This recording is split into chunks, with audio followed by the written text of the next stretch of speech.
To the best of my knowledge, the family didn't have an inkling that he was planning to do something like this. It was clear he's had mental health issues. Faisal Akram, the individual in question, had mental health issues for a number of years. The family obviously were aware of that, and just the general public, the community also, because he was a well-known person uh, having mental health issues, but nobody envisaged he would potentially go and do something like this.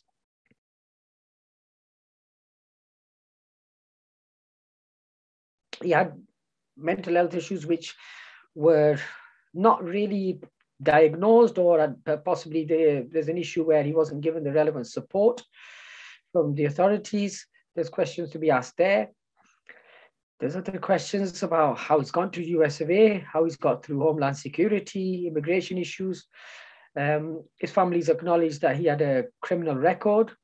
So how is it he's got through Homeland Security? Because obviously America has one of the most stringent entry requirements. And so again, questions have to be asked, and I'm sure the relevant authorities are going to be investigating and addressing some of all these issues.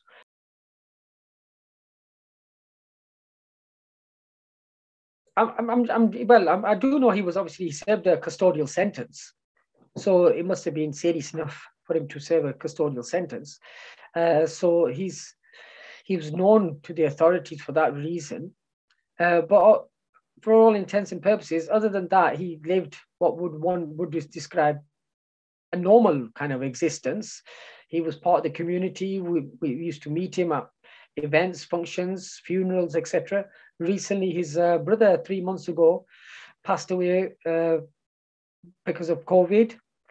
And I met him there at the funeral to pay my respects and condolences.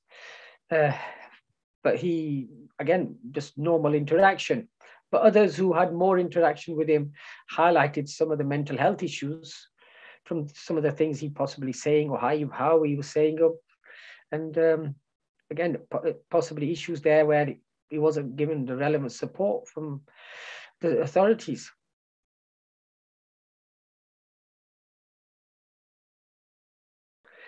The community is struggling to come to terms with what's happened. Obviously, you turn on the news and somebody decides to go to Dallas, Texas, travels 4,700 miles to take hostages. It's something that they're finding hard to kind of comprehend.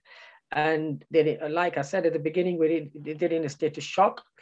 But at the same time, these kind of events tend to bring people together in solidarity with, in particular, the Jewish community, because it was a synagogue which, for whatever reason, and we can't understand, we can't get into the mindset of this individual of why he chose a synagogue.